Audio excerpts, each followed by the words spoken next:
AITA for not backing my wife up when our son says she's no longer his mother? Hey Reddit, I'm honestly at the end of my rope here.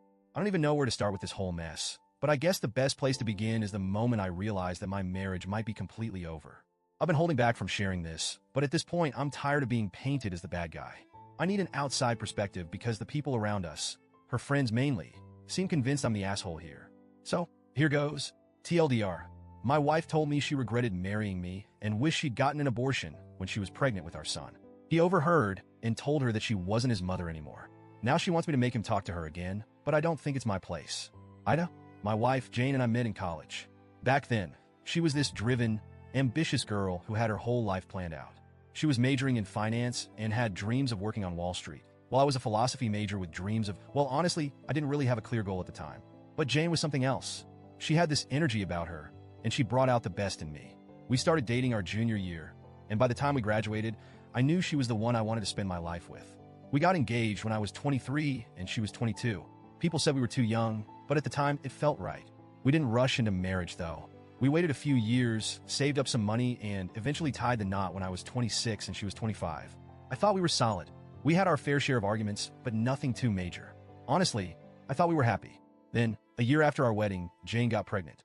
It wasn't planned, but it wasn't unwelcome either, at least for me. I was over the moon when she told me.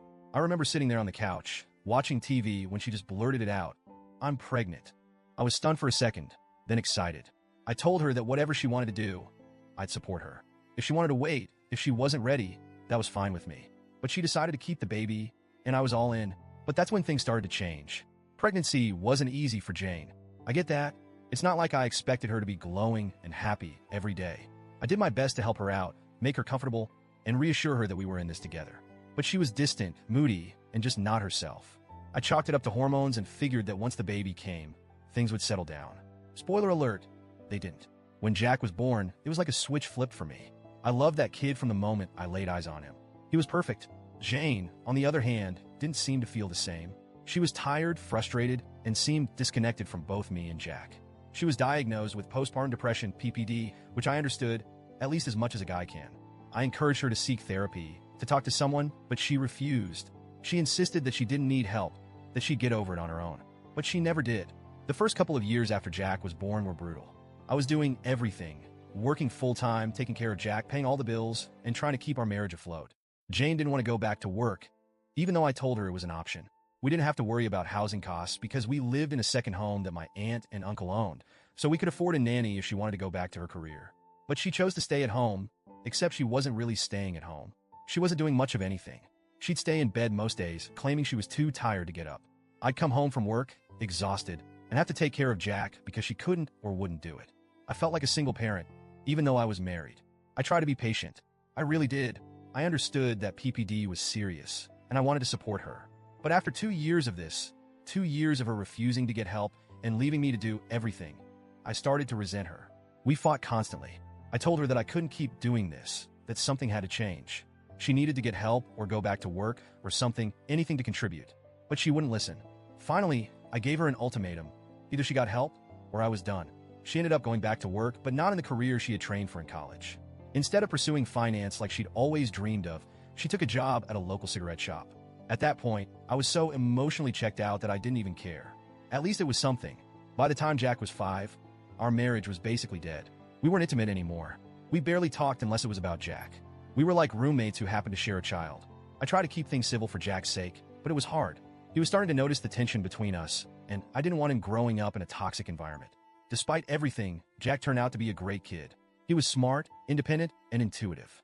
He could tell that something was off between me and Jane, even when we tried to hide it. He started to pull away from her, preferring to spend time with me or his friends. Jane noticed, but she didn't seem to care enough to do anything about it. As the years went on, things just got worse. Jack and Jane never really bonded the way a mother and son should. I think it was partly because of how she acted when he was a baby, but also because she just wasn't present. Jack relied on me for everything, and Jane became more of a stranger to him. Fast forward to last year. Jack was 16, and we were gearing up for his senior year of high school. He was excited about college, and I was proud of the young man he had become. Jane and I were still living in this limbo of a marriage, just waiting for the day when Jack would leave for college so we could finally pull the plug on this whole thing. A few months ago, Jane and I got into one of our many arguments. It started out like all the others, me telling her that I was done, that as soon as Jack went to college, I was filing for divorce. She called me worthless, said I'd never been a good husband, and then dropped the bomb. She regretted ever marrying me, regretted getting pregnant, and wished she had gotten an abortion when she had the chance. I don't know if she thought Jack wouldn't hear her, but he did. He was standing in the hallway, and the moment those words came out of her mouth, he stepped into the room and said, "Fine, have it your way. You're not my mother anymore.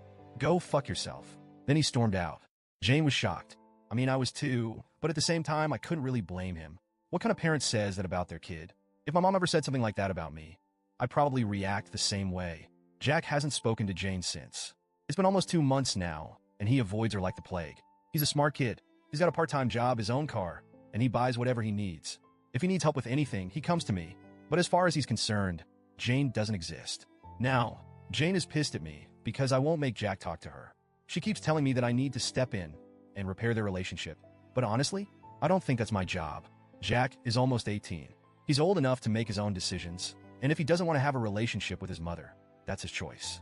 I'm not going to force him to forgive her, especially after what she said. I told Jane that we're done, that I'm leaving once Jack goes to college. She knows it's over, but now she's acting like it's my fault that Jack won't talk to her. I told her that maybe she shouldn't have said what she said if she wasn't ready to deal with the consequences. Of course, her friends are all on her side. They've been harassing me, saying I'm a terrible husband and that I should have backed her up when Jack said she wasn't his mother anymore. But why should I?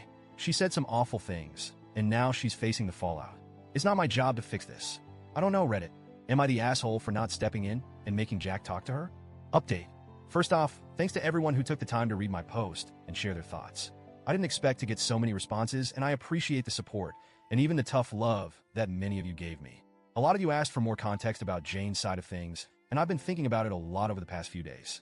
To be honest, I don't know if Jane ever really wanted to be a mom. I think she got swept up in the idea of it when she first got pregnant, but once Jack was born, reality hit her hard. The postpartum depression played a huge role in all of this, and I wish she had gotten the help she needed back then. I tried to be supportive, but I realize now that there were things happening beneath the surface that I couldn't fix on my own. It's not like Jane was always a bad mom.